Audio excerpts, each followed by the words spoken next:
할렐루야. 아멘.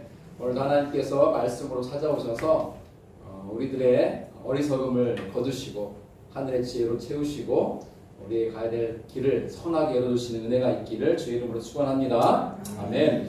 오늘은 창세기 강의 46번째 시간으로 믿음의 가정 그리고 그 사명이라는 제목의 말씀을 나누기 원합니다. 제목 같이 읽어봅니다. 믿음의 가정 그리고 그 사명. 저는 이제 두 달이 지나면 결혼 25주년을 맞이합니다. 저는 1999년 11월 22일에 결혼했어요. 벌써 만 25년이 다 되어 가고 있고요.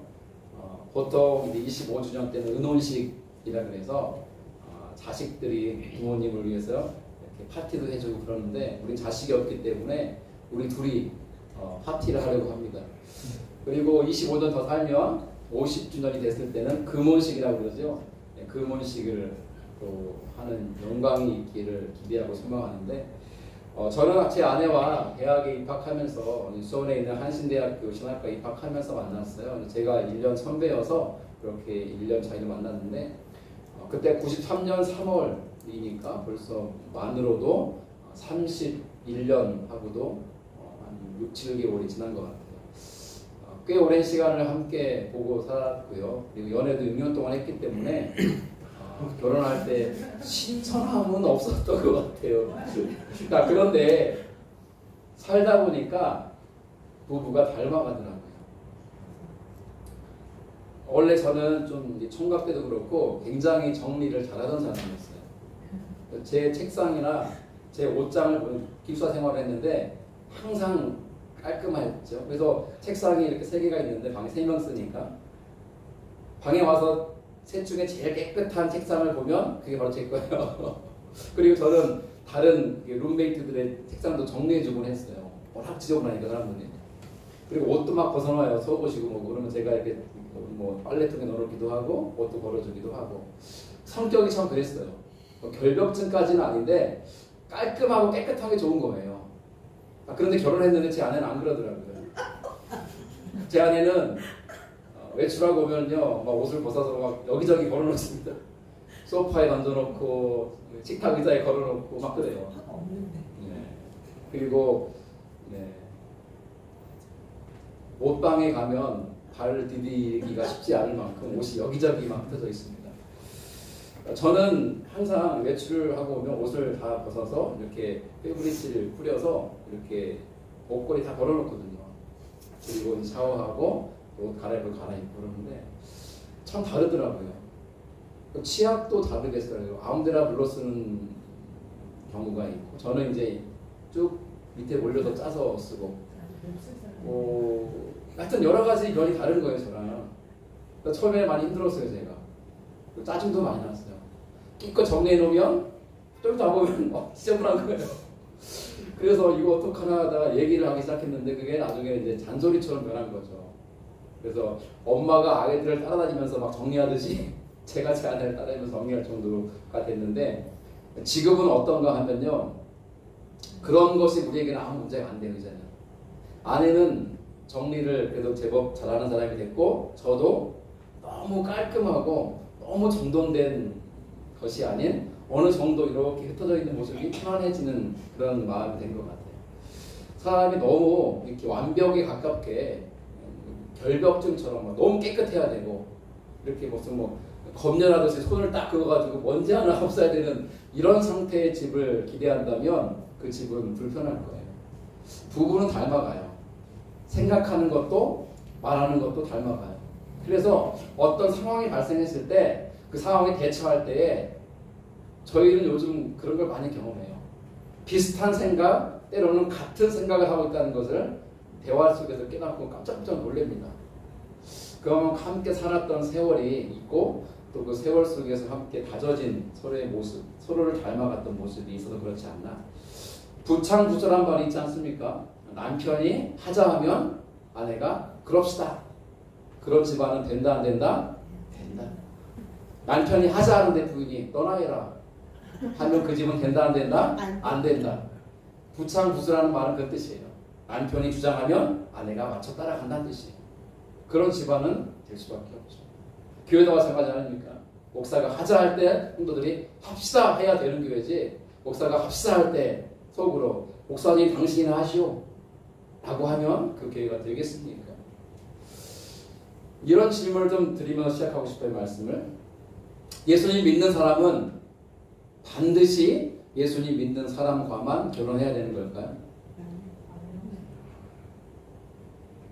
속으로 생각하세요. 틀릴 수도 있으니까 답이.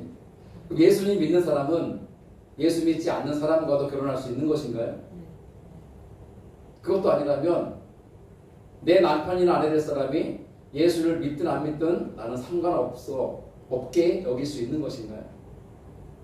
사실 이 질문은 그 답을 하기가 쉽지 않습니다. 왜냐하면 우리들 생각이 다양하기 때문에 그래요. 그러나 그래도 불구하고 우리가 바라봐야 될 것은 하나님 말씀이죠. 하나님은 이 부분에 대해서 뭐라고 말씀하시는가가 중요한 거죠. 오늘 본문은 2절밖에 안 되죠. 그런데 이 2절 속에 우리가 지금 던진 이 질문에 대한 답을 주고 있습니다. 자, 보십시오. 에서라는 사람이 있었고 그 에서는 40세가 되어서 결혼을 합니다. 근데 그가 누구와 결혼하냐면 헷 족속인 부엘이라는 사람의 딸인 유딧이라는 여자와 결혼하고, 두 번째는 헷 족속인 엘론이라는 사람의 딸인 바스맛이라는 여자와 결혼합니다. 두 개가 이어진 것으로 보아서 시차가 있었는지 아니면 동시에 했는지는 모르지만 두 여자를 아내로 맞이했습니다.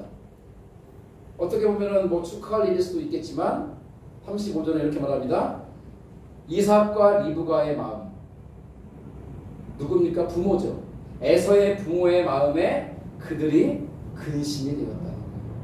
그들은 누굽니까? 에서와 두 며느리에 대한 부분이죠. 자, 이 짧은 2구절 말씀을 이래요. 여러분, 창세기 25장에서는 아브라함이 그 긴 인생 여정을 마치고 죽어요. 그리고 26장에 넘어오면 누구의 이야기가 펼쳐지냐면 이삭의 이야기가 펼쳐져요. 그리고 이제 다음 주부터 만나게 될 27장부터는 누구의 이야기가 시작될까요? 야곱의 이야기가 시작돼요. 즉 27장은 야곱이 아버지를 속이고 형 대신 장자가 받는 축복 기도를 받아요. 그 이야기로부터 야곱의 기나긴 여정이 시작돼요. 그런데 26장과 27장 사이에 끼어 들어와 있는 2절의 말씀인데 바로 본문이에요.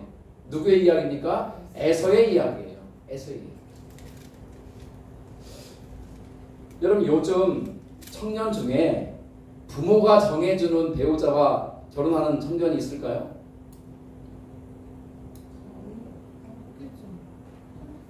도지사님, 그래도 있겠죠. 부모님이라서 그런 것 같은데 여러분, 거의 없습니다.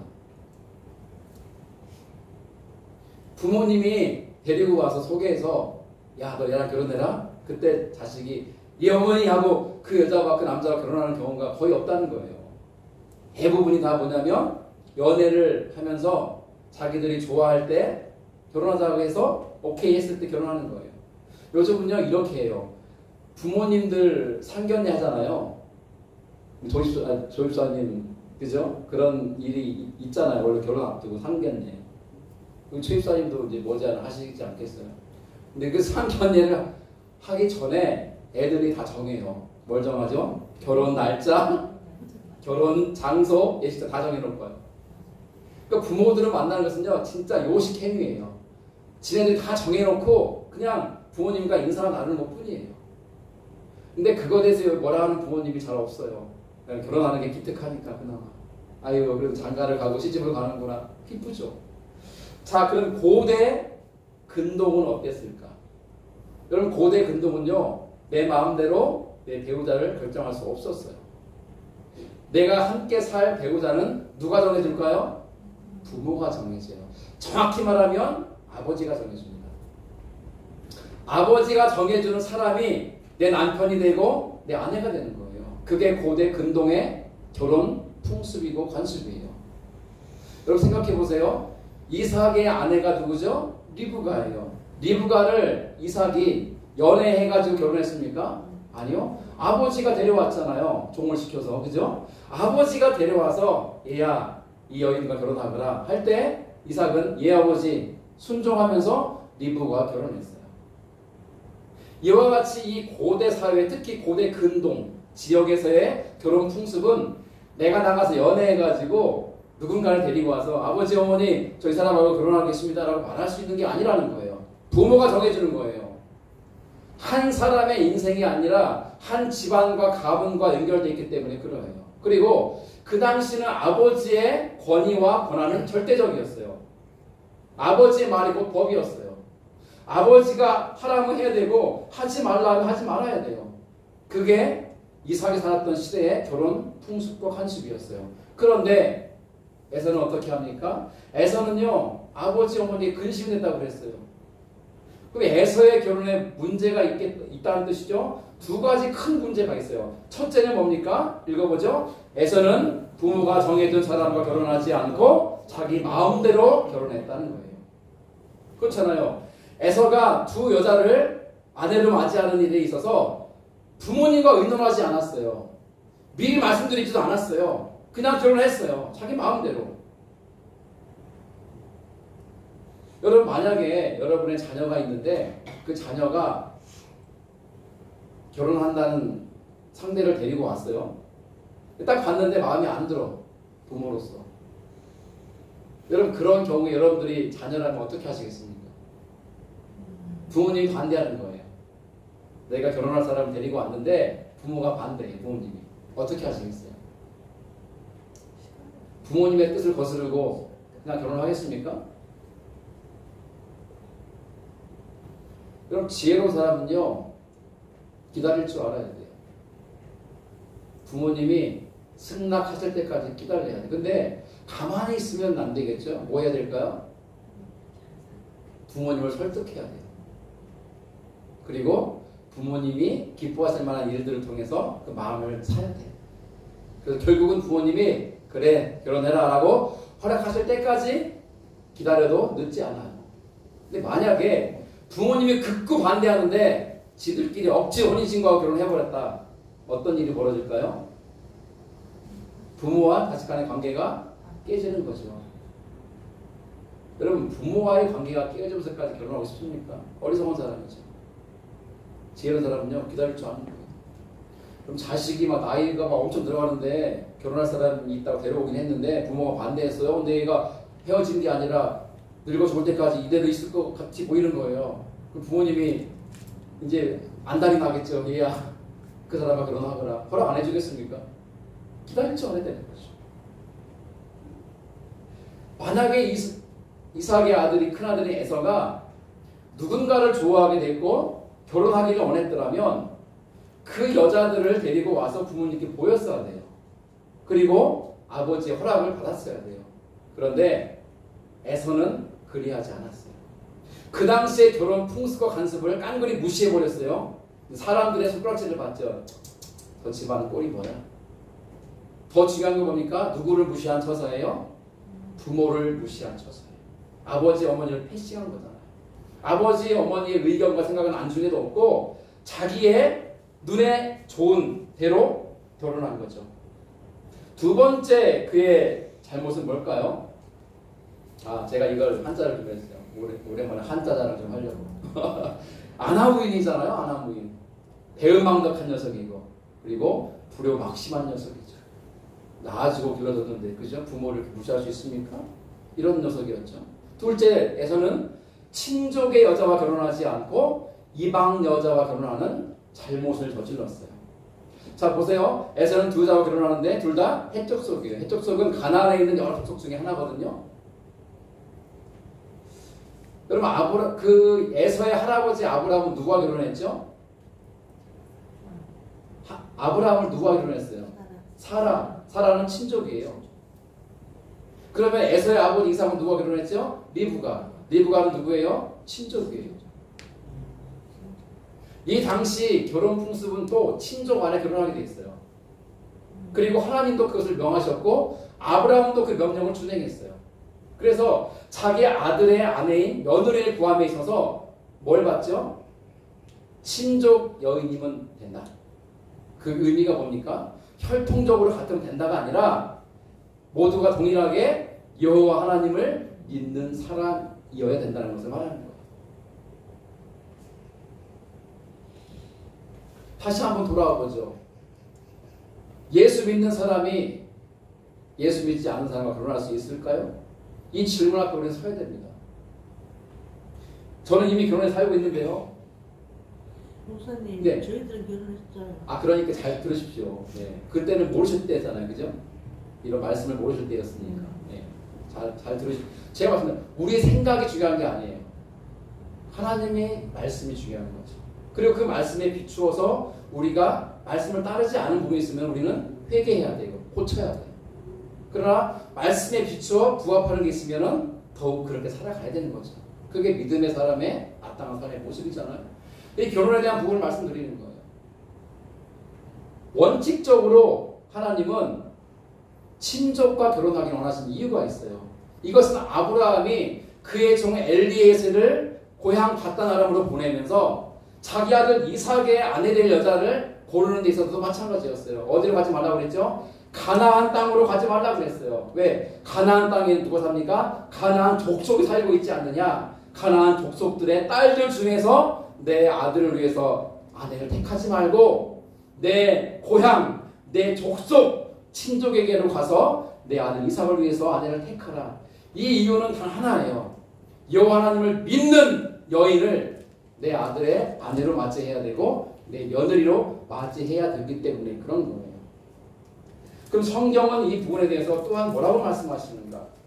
여러분 고린도 후서의 말씀을 같이 읽어봅니다. 6장 14절 15절 시작. 너희는 믿지 않는 자와 멍에를 함께 내지 말라.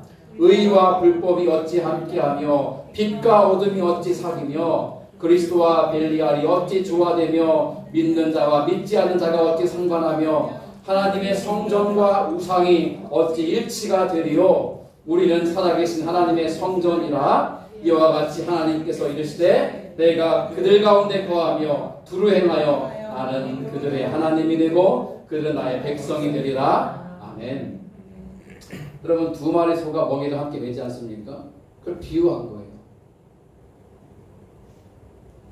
믿는 자는 믿지 않는 자와 멍에를 함께 매지 말라고 말씀하세요. 예수 믿는 사람은요, 예수 믿는 사람과 결혼해야 돼요. 그 말씀이에요. 이 말씀 끝까지 잘 들으세요.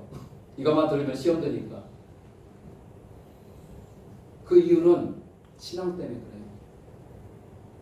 하나님을 믿는 신앙을 놓쳐버리고 잃어버릴 수 있기 때문에 하나님은 믿는 자와 결혼하기를 원하시는 거예요. 에서는 이미 신앙에서 벗어났어요. 하나님을 떠났어요. 그의 행동이 그것을 반증해 줍니다. 뭡니까? 자기 친족이 아니라 핵족속 가운데 아내를 삼았고 그것도 하나도 아니고 둘이나 아내를 삼았고 그것도 아버지에게 말씀드려 허락받은 것도 아니고 아버지의 의사와는 아무 관계없이 지 마음대로 결혼해버렸어요. 에서의 후손들을 가리켜 종족 이름이 에돔이거든요. 에돔 족속인데 에돔 족속에 대해서 예언서에는 여기저기에서 하나님의 심판을 예언합니다. 이사야서, 예레미야서, 오바댜서, 특히 오바댜서는 1장으로 되어 있거든요. 근데 1장 전체 내용이 뭐냐? 에돔 족속에 대한 하나님의 심판의 내용이에요. 왜 하나님은 심판을 예언할까요? 하나님을 떠났기 때문에. 하나님을 버렸기 때문에. 그 에서가 그런 인간이었어요. 우리는요, 이 부분을 쉽게 생각해서는 안 됩니다. 여러분, 지혜의 왕이 누굽니까? 솔로몬이죠. 오죽하면 예수 안 믿는 사람을 또 학원 차릴 때 솔로몬 학원 차리잖아요. 솔로몬 학원. 솔로몬은 지혜의 걸 아는 거예요. 그러니까 이 학원에 오면 지혜로워진다, 공부 잘한다 이런 뜻으로 솔로몬 학원도 막 만들고 막 그래요. 근데 여러분 솔로몬 왕은 그의 생애 가운데 왕이 된 후에 전반부는 통치를 정말 잘했어요. 아마 그의 아버지 다윗보다 잘했던 것 같아요. 제가 볼 때는 그래요. 오직 하나님만 섬겼고 성전을 지었고 하나님 신앙을 여호와 신앙을 백성에게 심었어요. 그리고 나라를 통치함에 있어서 왕이지만 내 마음대로 통치한 게 아니라 하나님 말씀을 따라 통치했어요. 아주 귀하고 멋지고 훌륭한 왕이었어요. 그런데 그러한 솔로몬의 인생의 후반부, 통치 후반부는 어땠습니까? 그 말씀을 열왕기상 11장 이렇게 말하는데요. 열왕기상 11장 말미 보면 솔로몬 왕의 죽음을 다루고 있어요. 죽어요. 그가 죽기 전에 마지막 그의 생의 마지막 부분을 이렇게 정리하고 있는데요. 여러분 말씀을 잘 같이 읽어봅니다. 1절로 3절 11장 시작. 솔로몬 왕이 바로의 딸 외에 이방의 많은 여인을 사랑하였으니 곧 모압과 암몬과 에돔과 시돈과 헷 여인이라. 여호와께서 일찍이 이 여러 백성에 대하여 이스라엘 자손에게 말씀하시기를 너희는 그들과 서로 통혼하지 말며 그들도 너희와 서로 통혼하게 하지 말라. 그들이 반드시 너희의 마음을 돌려 그들의 신들을 따르게 하리라 하셨으나 솔로몬이 그들을 사랑하였더라. 왕은 후궁이 700명이요 첩이 300명이라. 그의 여인들이 왕의 마음을 돌아서게 하였더라. 어때요? 솔로몬은 통치 전반부는 너무 잘했어요. 몇십 년을. 근데 통치 후반부를 어떻게 망치냐면 이방 여인들을 죄다 자기의 아내로 삼는 거예요. 후궁으로 삼고 첩으로 삼고. 숫자도 1000명에 1000명. 어마어마하죠. 하나님은 이방 민족과 통혼, 결혼하지 말라고 말씀하셨어요. 왜냐하면 그들 때문에 너희들이 마음이 돌아서서 하나님을 버리고 이방신을 섬기게 될 것이기 때문이다 말씀하세요. 그 말씀 그대로 그 이방 여인들, 솔로몬의 부인이 된 여인들이 왕인 솔로몬의 마음을 돌아서게 했어요. 자, 이뿐만 아니라 이어진 4절부터 8절인데 같이 읽죠. 솔로몬의 나이가 많을 때에 그의 여인들이 그의 마음을 돌려 다른 신들을 따르게 하였으므로 왕의 마음이 그의 아버지 다윗의 마음과 같이 아니하여 그의 하나님 여호와 앞에 온전하지 못하였으니 이는 시돈 사람의 여신 아스타롯을 따르고 암몬 사람의 가증한 밀곰을 따름이라. 솔로몬이 여호와의 눈앞에서 악을 행하여 그의 아버지 다윗이 여호와를 온전히 따름같이 따르지 아니하고 모압의 가증한 그모스를 위하여 예루살렘 앞 산에 산당을 지었고 또 암몬 자손의 가증한 몰록을 위하여 그와 같이 하였으며 그가 또 그의 이방 여인들을 위하여 다 그와 같이 한지라. 그들이 자기의 신들에게 분향하며 제사하였더라. 얼마나 참담합니까 여러분. 솔로몬이 이런 사람이었어요. 이제 그의 죽음의 기사 바로 마지막 9절로 11절입니다. 읽어보죠. 솔로몬이 마음을 돌려 이스라엘 하나님 여호와를 떠남으로 여호와께서 그에게 진노하시니라. 여호와께서 일찍이 2번이나 그에게 나타나시고 이 일에 대하여 명령하사 다른 신을 따르지 말라 하셨으나 그가 여호와의 명령을 지키지 않았으므로 여호와께서 솔로몬에게 말씀하시되 내게 이러한 일이 있었고 또 내가 내 언약과 내가 내게 명령한 법도를 지키지 아니하였으니 내가 반드시 이 나라를 내게서 빼앗아 내 신하에게 주리라. 하나님이 진노하시죠. 결국 솔로몬 죽고 난 다음에 그의 아들 때에 나라가 쫙 불로 쪼개집니다. 12지파 중에 10지파가 북이스라엘로 가버리고요. 솔로몬의 아들 로보암은 단 2지파만 데리고 초라하게 남유다 땅을 차지하고 왕이 되죠. 하나님의 엄중한 심판인 거죠. 왜 그렇습니까? 솔로몬이 이방 여인들을 아내로 삼았기 때문이에요. 남과 북으로 나누어진 이스라엘, 특히 북이스라엘 역사 가운데 7대 왕이 누굽니까? 7대 왕, 그 이름 유명한 아합이에요. 아합의 부인이 누군지 혹시 아십니까? 이세벨. 왜 이렇게 아십니까? 그 이름도 유명한 악녀이기 때문에. 근데 아합이 처음부터 악한 자가 아니었어요. 이 시돈 왕의 딸 이세벨을 아내로 들이면서 그가 악한 길을 가게 돼요. 그 말씀을 함께 읽어보죠. 오므리의 아들 아합이 그의 이전에 모든 사람보다 여호와 보시기에 악을 더욱 행하여 느밧의 아들 여로보암의 죄를 따라 행하는 것을 오히려 가볍게 여기며 시돈 사람의 왕 엣바알의 딸 이세벨을 아내로 삼고 가서 바알을 섬겨 예배하고 사마리아에 건축한 바알의 신전 안에 바알을 위하여 제단을 쌓으며 또 아세라 당을 만들었으니 그는 그 이전에 이스라엘의 모든 왕보다 심히 이스라엘 하나님 여호와를 노하시게 하였더라. 성경은 곳곳에 이런 스토리로 가득해요. 이방 여인을 혹은 이방 여인들을 아내로 삼아서 하나님을 버리고 신앙을 떠나고 이방신을 섬기고 우상을 섬기면서 결국 하나님의 진노의 심판을 받는 스토리가 가득하답니다. 그래서 하나님은 아브라함에게도 이삭에게도 그리고 그의 두 쌍둥이 아들인 에서와 야곱에게도 동일한 것을 요구하세요. 뭡니까? 여호와 하나님을 믿는 친족 중에서 너희들의 아내를 택하여. 그러나 에서는 철저히 그 뜻을 저버리고 불순종하잖아요. 악한 길로 가잖아요. 왜? 그는 이미 하나님을 떠났거든요. 이렇게 말하는 사람들이 있더라고요. 저는 예수님 믿지만 믿지 않는 자매와 결혼해도 됩니다. 괜찮습니다. 라고 말해요. 통역사한테. 그래? 무엇을 근거로 장담하니? 저는 자신 있습니다. 뭐가? 제 아내 될 사람이 예수 믿게 할 자신이 있습니다. 누가 감히 장담합니까? 누가 감히 믿지 않는 남편을, 믿지 않는 아내를 예수 믿게 만들 수 있다고 장담할 수 있냐고요? 아무도 장담할 수 없어요. 여러분, 내가 마음만 먹으면 예수 믿을 수 있는 것 같아요? 천만의 말씀이요. 하나님의 엄청난 은혜가 부어져야만 우리는 예수님을 믿을 수 있어요. 믿는다는 것은요, 직접 동의가 아니라고 했잖아요. 예수의 십자가의 죽음이 그렇구나, 그런 죽음이구나 라고 의미를 안다고 믿는 게 아니에요. 그 예수님이 나의 죄를 대신해서 죽었다는 것이 믿어져야 되는 거예요. 믿어지는 건 뭡니까? 내가 의식적으로 믿어야지 하고 믿어지는 게 아니라는 거예요. 성령께서 믿어지게 역사해 주셔야 우리가 믿음을 가질 수 있다는 거예요. 그런데 누가 감히 내 아내를, 내 남편을 예수 믿게 할 수 있다고 말할 수 있냐는 거예요.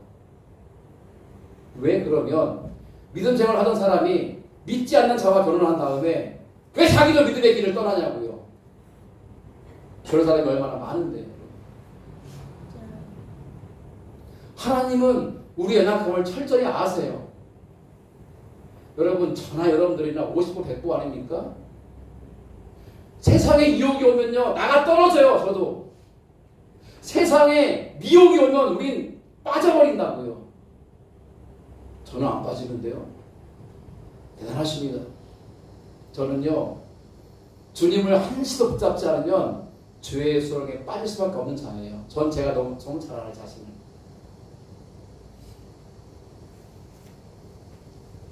그런데 우리가 감히 하나님 앞에서 어떻게 그렇게 큰 소리를 칠 수 있냐는 거예요. 물론 우리 집사님 두 분처럼 예수님 믿지 않는 상태에서 결혼한 케이스도 있죠. 그런데 저는 그런 생각을 가져요. 하나님이 두 분을 구원하기로 작정하셨어요. 왜냐하면 결혼을 하면서 교회 바로 뒤에 집을 얻게 하셨고, 부부 사이를 지켜가기 위해서 남편을 협박이라고 하긴 그렇지만 너 교회 안 가면 나 같이 못 산다. 아름다운 협박이죠. 남편이 어떻게 합니까? 사랑하는 아내가 교회 안 다니면 같이 못 살겠다 하니 나가줬잖아요. 근데 나가주다 보니 예수를 믿게 됐는데, 이 두 분의 이 케이스는요, 너무나 기적 같은 케이스고 하나님의 은혜가 엄청나게 부어진 케이스예요. 그러면 저는 예수 안 믿는 남편을 살고 있는데 우리 박 권사님은 어떻게 하라고요?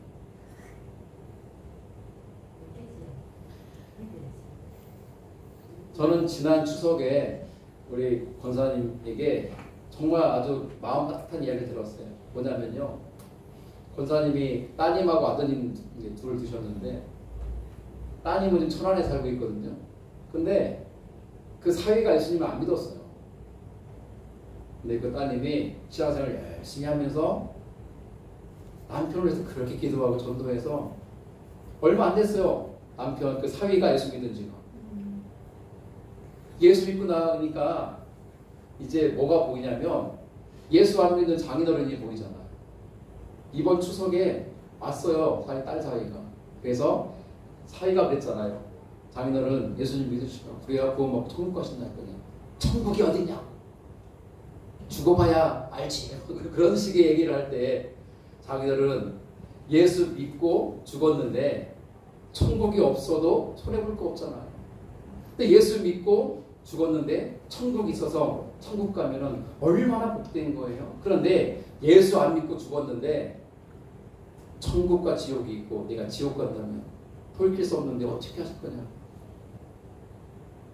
이런 식의 전도가 건강한 전도라고 볼 수는 없을지 모르지만 예수 믿은 지 얼마 안 된 사이가 어떻게 장애인한테 이렇게 전도할 수 있냐고요. 우리 박 권사님 복 받으신 분이잖아요. 모든 자녀들이 다 예수님 잘 믿고 손녀들까지 다 잘 믿고 이제 마지막 남은 게 누구냐? 남편이에요. 그 남편분의 영적인 아성이 곧 무너질 때가 와요. 온 가족이 합심해 기도하고 우리 드림 식구들이 기도하고 있잖아요.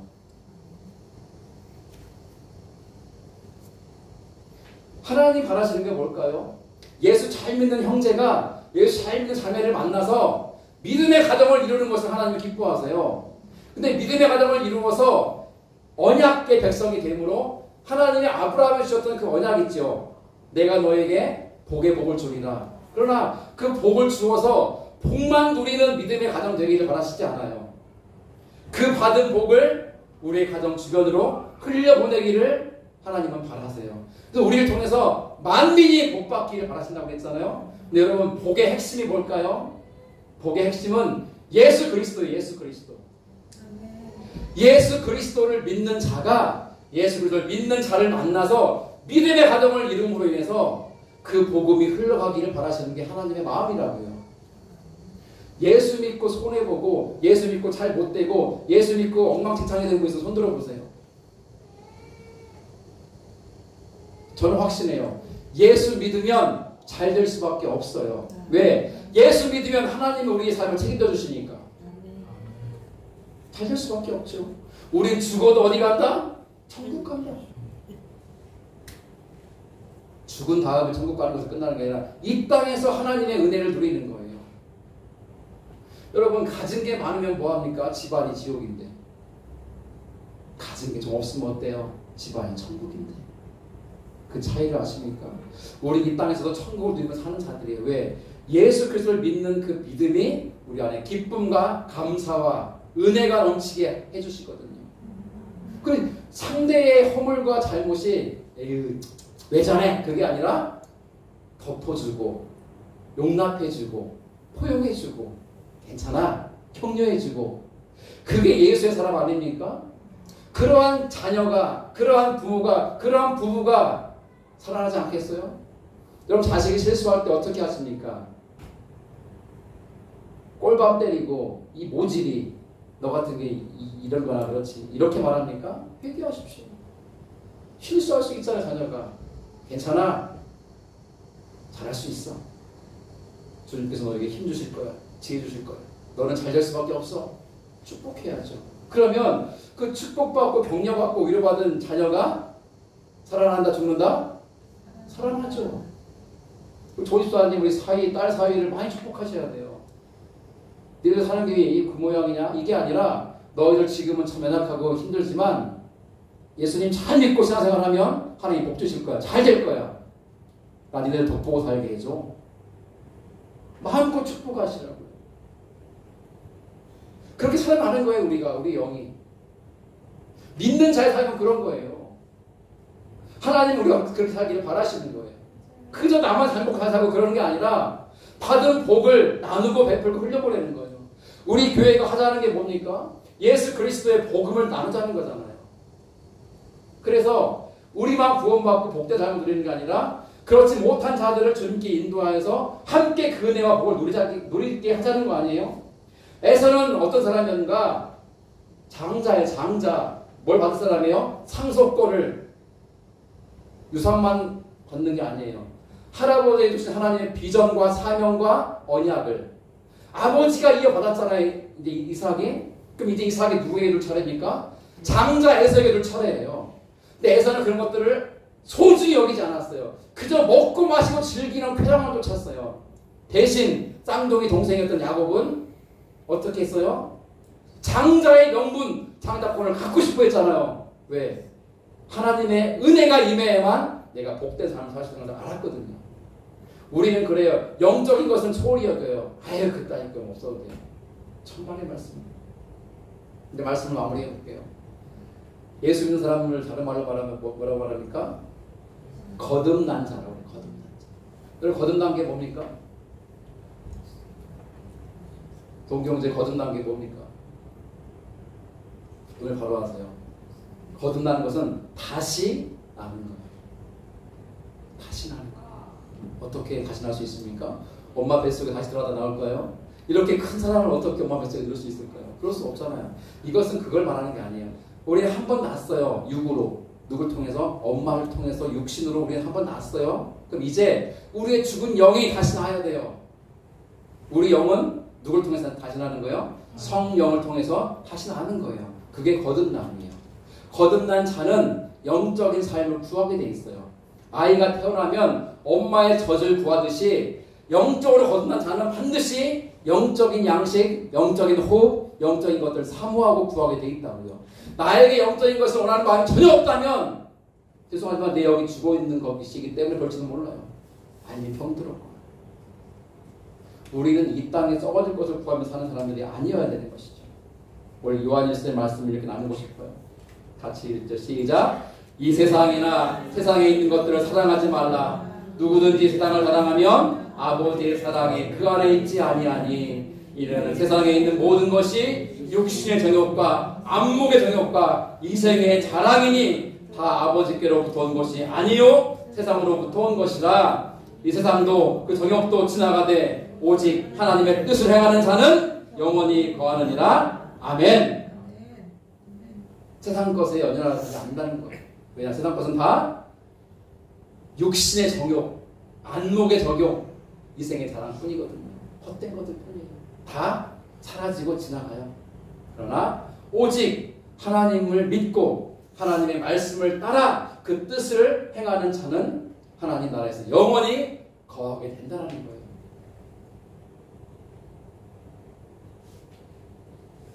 이제 그 말씀을 드려 오해하지 않으시죠? 예수 믿는 사람이 예수 믿지 않는 사람과 결혼해도 되는가? 성경은 말아요. 안 된다고요. 그러나 했으면 어떻게 합니까? 이혼해야 됩니까? 살아야죠. 그래도. 어떻게 살아야 돼요? 믿지 않는 남편을, 믿지 않는 아내를 예수 믿게 하기 위해서 가슴을 치며 기도하고 몸부림치며 최선을 다해야죠. 그래도 될까 말까? 그 힘든 길을 가겠냐고 묻는 거예요. 그러다가 네 믿음마저 잃어버릴까 두렵구나. 그럴 게 아니라 결혼하지 않은 상태라면 말하는 거예요. 여기서 결혼 안 한 분들 두 분밖에 없는. 앞으로 할 거라면 무슨 경제 알겠어요? 본인이 예수 잘 믿어야 되고요. 예수 잘 믿는 자매를 만나야 돼요. 그래서 믿음의 가정을 이루어야 되고 그 믿음의 가정을 통해서 하나님 복이 흘러가고 복음이 증거돼야 돼요. 하나님 그걸 바라시는 거예요. 그래서 하나님은 에서가 아닌 야곱을 언약의 계승자로 신앙의 계승자로 세우신 이유가 거기 있다는 사실을 한시도 잊지 않기를 바랍니다. 이 말씀이 우리에게 준 도전과 은혜가 우리 삶에 용솟음치고 우리가 잘못된 길로 가려고 할 때에 잘못된 생각 속에 빠지려고 할 때에 이 말씀이 우리의 중심을 잡아주시고 우리를 바른 길로 인도할 수 있기를 주의 이름으로 축원합니다. 아멘. 우리 이 시간 함께